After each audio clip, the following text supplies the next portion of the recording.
Hello everyone, this is Jimmy and welcome to episode 9 of Project Ozone 3. Before we get into the meat of today's episode, I think I want to talk real quick about what we should do with our rack, or our random acts of kindness. So these are the quest rewards, basically like a token that you can trade for rewards in the quest book. And I bought a couple totems with it. Initially, my plan was to buy the flight totem, which I am pretty close to. Right? I have almost 700, and this takes a little under 800. But now that I have a jetpack, flight totem seems a lot less appealing because you can already fly. So I'm thinking instead of getting this, let's consider our other options.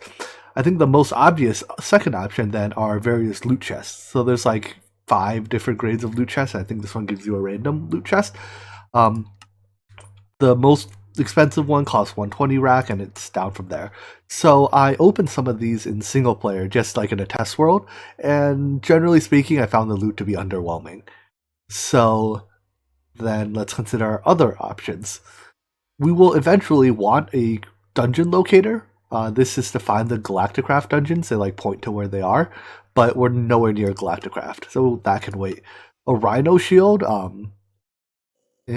mean, again, maybe we'll eventually get one, but I think let's start working our way down this, how do we pronounce that word? Epiolatry. Epiolatry? Epiolatry. I'm just gonna, you can tell me how to pronounce it. It's, the first tier costs 100 rack and 200 blaze rods, so that's fine. So these blaze rods, they come from, oopsies. I've been making them in the compressor from this blaze powder that we've been getting from sifting. So we have a lot of it. And I actually don't think we have enough on me yet. Alright, so let's turn that in. And it does consume them. So, anyways, the first one you get this sword. It's nothing special. But it gets better from there. So there's a second. We can't complete the second tier. Well, let's take a look at what the second tier one is. Second tier one has looting 6 on it, and quite a bit of damage. So that's pretty good. Unfortunately, it takes basalt rods and Erebus trophy. So I guess we can put this aside for now. Anyways, at some point these swords get really good. Like around tier 3 and tier 4, they become exceptionally good weapons.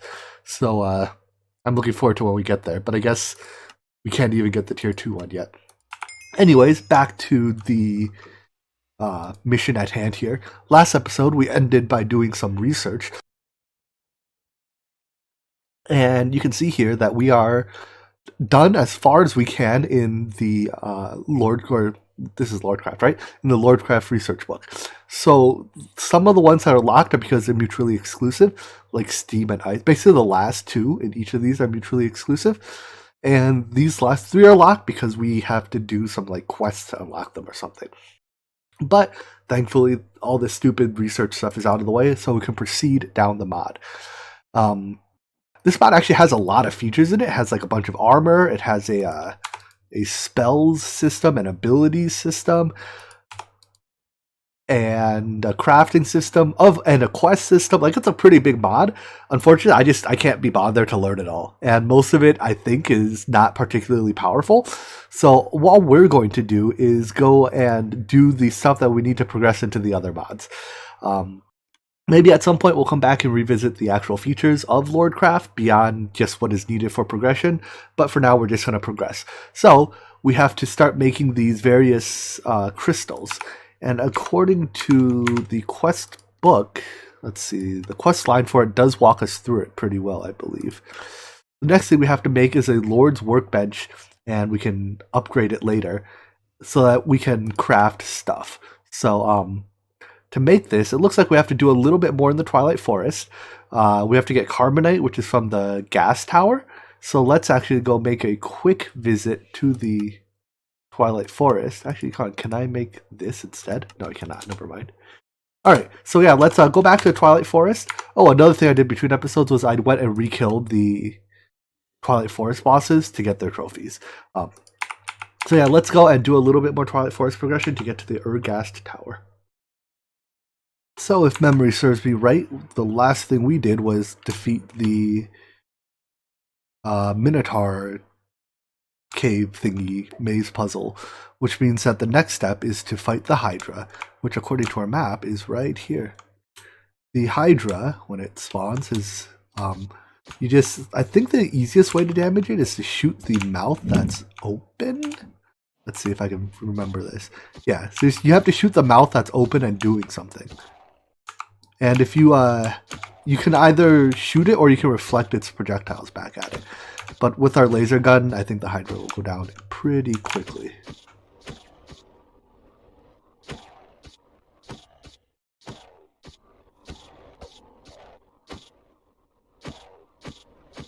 Alright, that's the Hydra. Let's go grab its loot. Now, wow, it's quite laggy as it dies. Anyways, the Hydra cave here also is a decent source for ores. Let's grab some torches. There we go. So, no, it's going to light up. There we go. So, yeah, we can get some decent ores here. What is this thing? Oh, that's moon rock. Okay. Especially the vanilla ores, like redstone ore or iron ore, which we'll need for astral sorcery. At least I thought I'd see more, but I don't see any. Okay, whatever. Let's move on.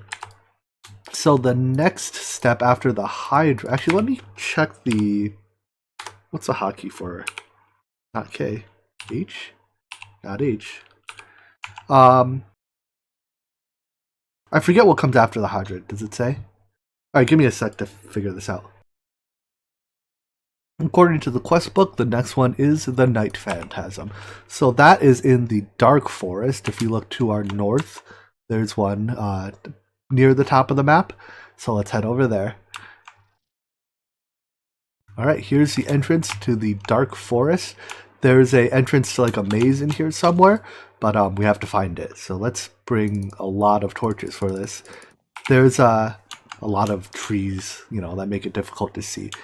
I wonder, can we just vein mine all the wood? Or maybe the leaves?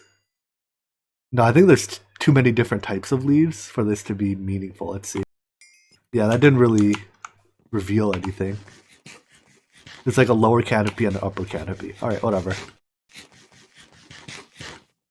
So I'm going to more or less mindlessly roam around in here until we can find the entrance.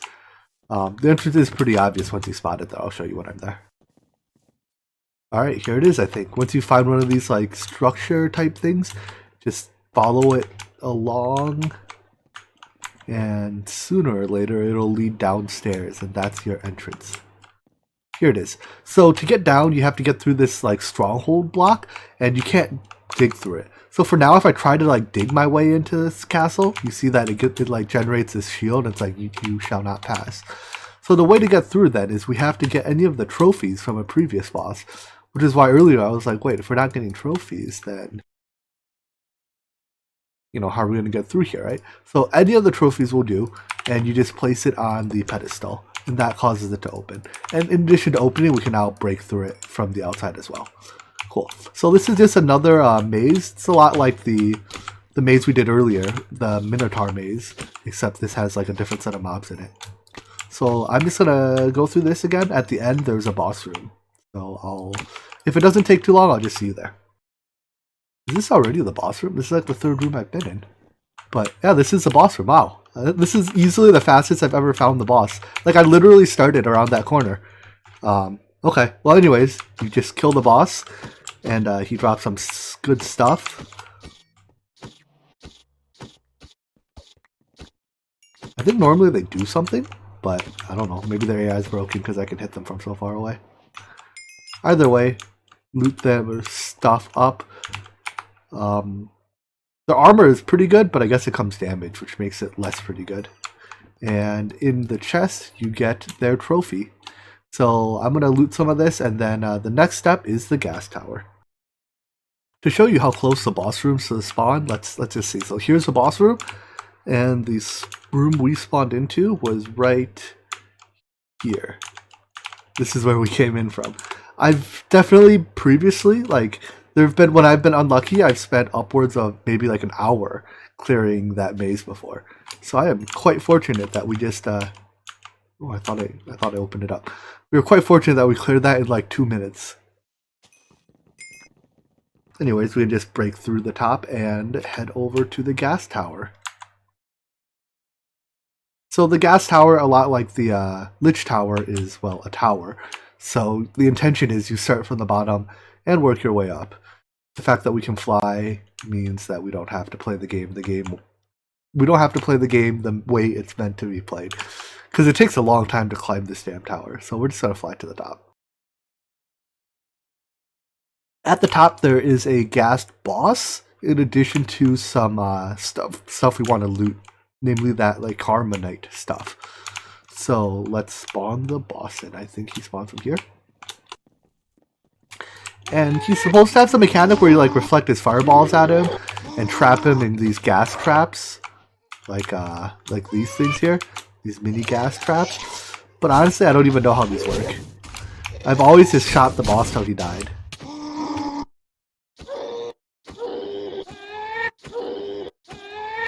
Apparently he turns invisible. I think I might be lagging a bit because of the turn generation. But oh well.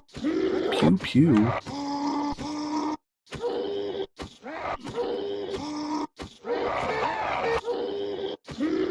Well, I'm lagging a lot. His health is even like bouncing up and down. Or maybe that's a mechanic. I don't even know.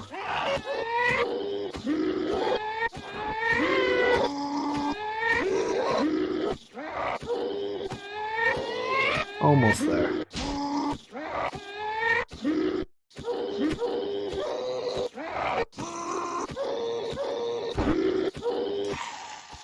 Alright, there we go. So when he dies, he drops something. I'm not too interested in his drops. Oh no, I don't think he drops them. They spawn in this chest. Yeah, so it gives us a little bit of Carbonite in addition to like his trophies. But we can get more Carbonite around here somewhere. In one of these rooms. There's like a reactor room. Let's pick up this gas trap. I don't know what it does, but I want it. You know what? I'm just gonna leave it if it's yelling at me like that. Anyways, I'm gonna try to find the room that has the Carbonite reactor in it that we can go. Oh, here it is. So this is like, it's a recipe for something. I think it's...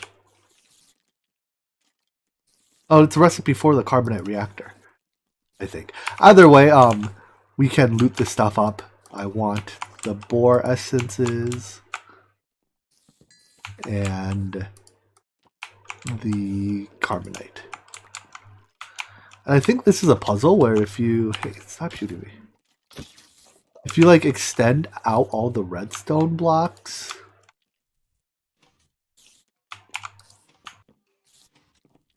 something happens.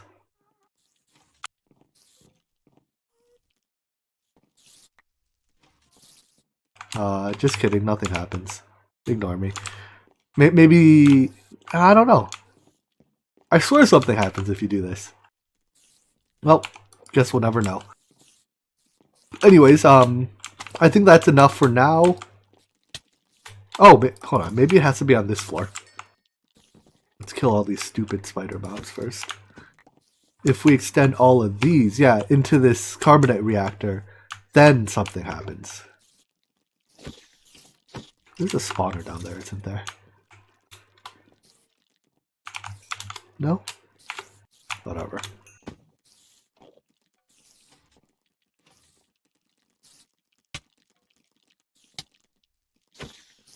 Stupid spiders. For some reason, while I'm holding down like my push-to-talk key, my mouse decides that's a good time to turn on mouse acceleration. So that's why you'll see, like, when I'm talking, every now and then my mouse just flicks super far. Cool. So they become fake blocks of golden diamonds.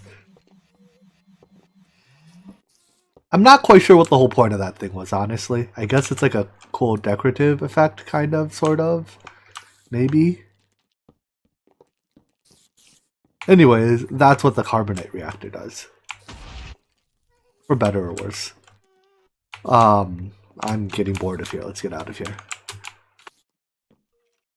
Alright, we're back. And looking at the uses of carbonite, we need 2 to make the arcane workbench, and then we'll need some more later to make these end crystals to respawn the ender dragon. So it does have a crafting recipe, which requires this borer essence. So I guess at some point we're going to have to farm these tower wood borers to get them to drop. But until that time, what little we got from that one tower was enough. So let's make ourselves an arcane workbench. The other thing it needs is a piece of mana-infused dust. Okay, we can make one of these. Alright, 1 arcane workbench coming right up. There is an advanced version of it. I'm not quite sure what the difference is, but we need to make mana-infused ingots before we can do that. So the next thing we'll also need is a arcane forge. So let's go ahead and make one of these. It looks like we have to make it in the arcane workbench. So let's start by setting up our arcane workbench then. I think for all practical intents and purposes, this is just like a crafting table, except it's, you know, magical. Ooh. Alright, so let's go make the forge. Let's check the quest book first. Maybe it has us doing things in a different order. Okay, so we need another piece of that dust, but yeah, the Lord's Forge is next. The Arcane Forge is another crafting block, so we'll need a number of these, I think, because they're a little finicky, but if we look at these recipes, is there a way I can show recipes? Most recipes take 2 inputs and produce, you know, 1 type of output, and sometimes they require mana. Let's see if I can, or maybe they all require mana? Let me read the book and we can figure that out. I know it says it in the Book of Knowledge. Under crafting or something? 1 second. Here we go. So the Arcane Forge performs various recipes. It requires mana from your Void interface. So we need to give ourselves mana, and mana is tied to the player. If you have enough mana, it does its thing, and apparently the bottom slot is a furnace slot. Oh, it even says so. Alright, so before we can actually use this, then we have to give ourselves mana. And I believe that's done using a siphon of some sort.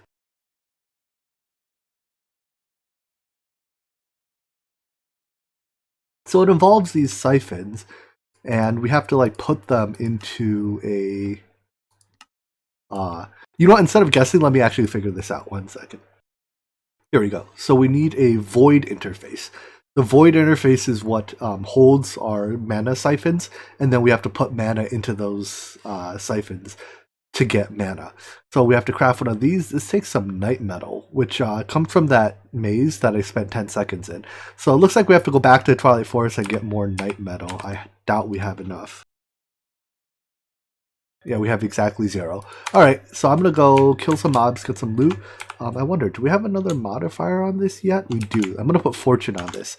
So because the laser gun is technically a melee weapon, it can benefit from fortune, which is a little silly, right? Because ranged weapons cannot. And it is totally a ranged weapon. So this is a little cheaty, perhaps. But you can't stop me. Alright, cool. So back to the Twilight Forest. So, joke's on me, I guess.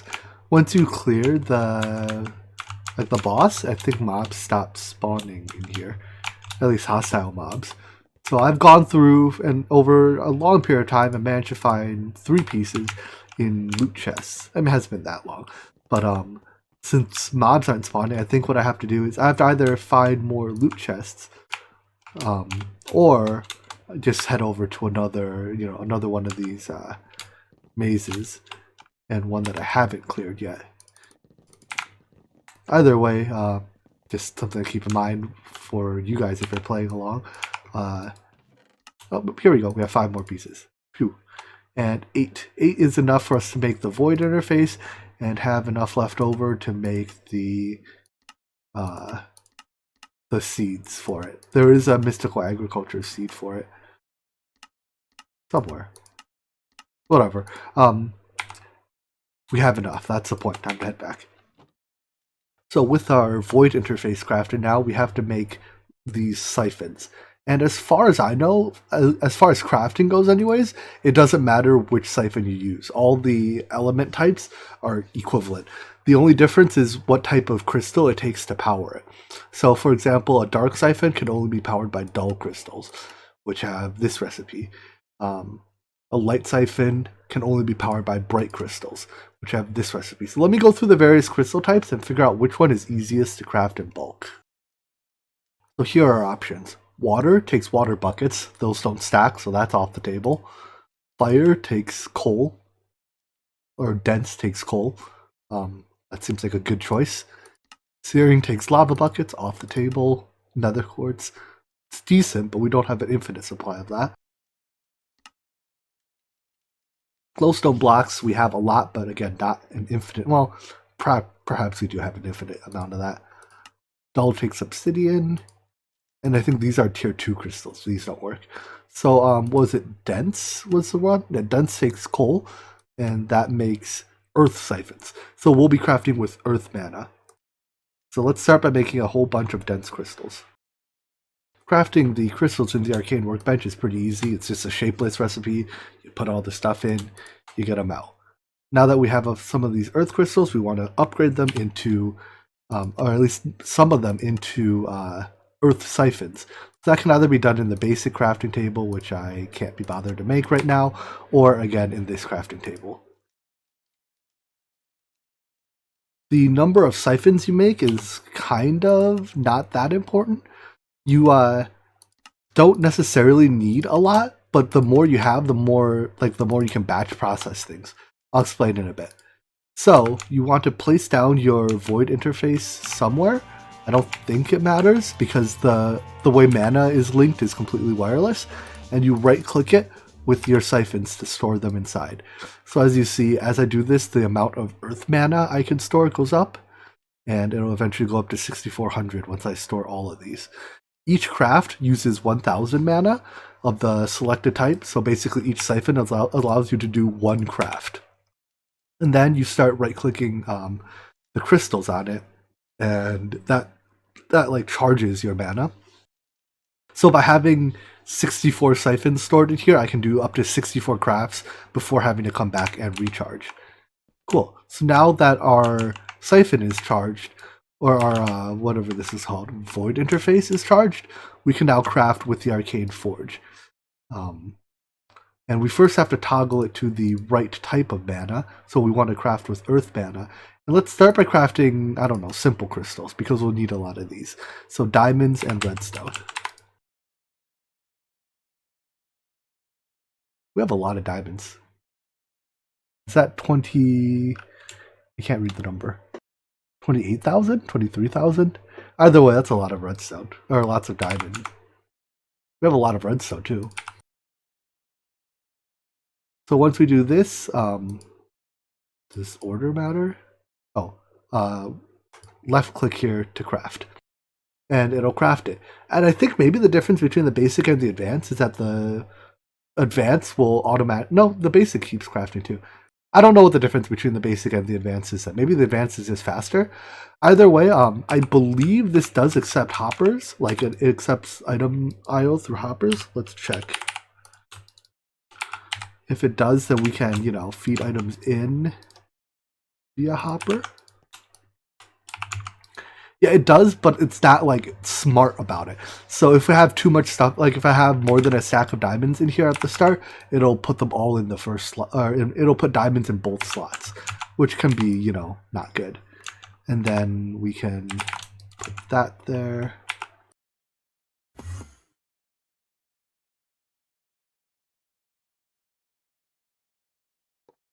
That's not where I wanted you to go.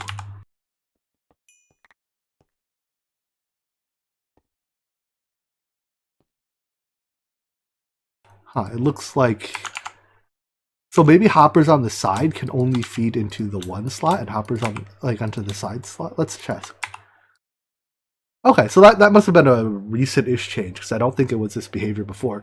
It looks like hoppers on the side feed into the first slot, whereas hoppers on top, or item input in general on top, feeds into the second slot. I like that. That makes it so that you don't have the jamming problem I just described. So we'll let this run, but as you can see, each time it crafts, it uses up some of our 1,000 of our earth mana. But when it's done, then we'll just have to come back here and recharge our void interface. So arcane forges craft pretty darn slowly, and we're going to need them to do a lot of work, so I expanded it up to 3 of them, and also because I don't want to be constantly refilling my void interface, I put 4 stacks of earth siphons inside of there. Cool. So the next thing we have to do then is make mana infused ingots, and they're different from these thermal expansion mana infused ingots, but they're, for now anyways, we'll make them in the arcane forge. Technically, the arcane forge can never be fully automated, I believe, unless there's something I don't know about, because we have to supply mana to it at all times. I wonder, what is a void forge? Maybe the void forge can. Anyways, for now, the arcane forge cannot be fully automated because we have to supply it with mana. But later, this arcane construct can be fully automated, but it takes a little work. It takes input resource from all the magic mods, as well as the actual materials. So anyways, let's make some of these mana infused ingots. And I think the first thing I want to do with them is upgrade our, upgrade our arcane forge to the, advanced version of each.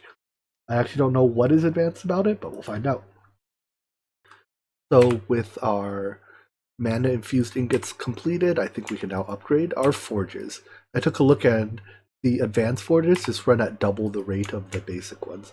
So let's turn off our hoppers and we can pick up our forges. I was hoping to avoid getting items mixed up like that. Whatever. We can also upgrade our arcane workbench. But now that I think of it, because the upgrade has to be done in an arcane workbench, I think we need to make a second one. So let's start by upgrading our forges. I guess we'll do all 3 forges first.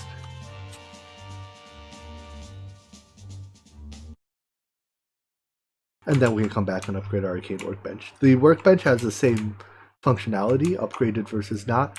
It's just that when it's upgraded, it gains item slots, kind of like the forestry workstation, And here's our advanced arcane workbench. So you may as well upgrade both, I guess. Place it down. Yeah, the only difference is it has this internal buffer it can pull from, which I guess might be nice for when you're crafting the various crystals that use components that don't stack, maybe. Anyways, let's look at what's left in our quest book. So the void stuff requires pure crystals. Requires 1 of each crystal and void catalyst, which we can make. All right, so let's actually, I don't know what the difference is. Let's start by making all of these crystals and some of these void catalysts then, just because I'm not quite sure what... let's read the quest book. If you're unsure, just read the quest, or read the documentation. What does the void workbench do? That allows you to craft using void materials. Well, that's helpful. Powered by a void crystal instead of your standard mana. This allows it to run much faster if you put more mana in the crystal. I see. I don't see. You know what, let's put that off because I don't understand that. Let's instead do this Ascension matrix stuff. This leads to the quest system in the mod. So we have to make a translocation marker and a translocation matrix. Alright, so this translocation matrix thing is kind of cool. It reminds me of Blood Magic's as translocator, I think that's what they call it. Basically, you take your translocation marker, come and shift right click a block to mark it, and then right click it on the translocation matrix to link it, and then when you apply redstone power to the translocation matrix, it teleports the block over. I assume this works on entities too. So this can be a way to move, entities that typically are difficult to move. Let's try. It does. Cool. Something like this actually has quite a few uses in automation. I wonder if it works both ways. It does. Nice. It can be used to, like, if you want to atomically move every item in this crate and swap it with every item in this crate, right? So if I have, some things in there and some things in here, and I want to atomically swap, that is, I want to swap it all at once. Oh, I guess yeah, it does work. If I have, if I want to swap it all at once and not risk the items getting mixed in any way, I can do this without using buffer chests or anything. So, odds are I will use this or something similar in some automation schemes later. So it's nice to have access to it. But for now, I'm not interested in using this as it is. It is the gateway to the Ascension matrix. And this allows us to go to the Lordcraft dimension. So I think this craft, yeah, this isn't that bad of a craft. I'm going to go make one real quick. Well, I was really hoping that when crafting the searing crystals, I could replace the lava bucket with the portable tank, but it doesn't quite work like that. Womp womp. So I have to manually, shovel buckets of lava out. Here we go, our Ascension matrix. It takes a bunch of crystals, but that's no big deal. So I think the way this works is that you just have to place it down somewhere. Sure, let's place it right here. And you stand on it. Nope, you click it. You just right click it. And it teleports you to this other world thing. And in this building, there should be NPCs. Oh, there we go. When you click the summoner, I guess, you get these NPCs, and they give you quests. And I'm not 100% sure what the quests do. But I think just by coming here, we actually unlock what I was after, and that was, let's summon all the... No? You don't want to be summoned? I think it unlocks research, which is what I was after. Looks like only 4 of the elemental lords want to be summoned. Why is that? Hello? Where's the dull lord? No? Alright, whatever. So if we look in our book now, the research that was locked... Oh. No, we unlocked void power. I think maybe we have to do a couple of their quests before it'll unlock the rest then. But anyways, I think this episode has gone on long enough. All we've done today is Lordcraft, which I guess is fine. We've now that we have all the crystals, we've laid the groundwork for the other magic mods. And in fact, if we check our quest book, I think they are actually open. So let's go to here, for example. So yeah, now we can start making mystical fertilizer, which will allow us to grow Botania flowers, for instance. So with that, let's wrap up here. We'll put Lordcraft behind us tomorrow, and we'll move on to some of the other magic mods, probably starting with either Botania, or if we can, well, not blood magic. I want to get into astral sorcery if we can. So it'll be one or the other. But anyways, I hope you enjoyed this episode, and I hope to see you in the next one. Take care. Bye-bye.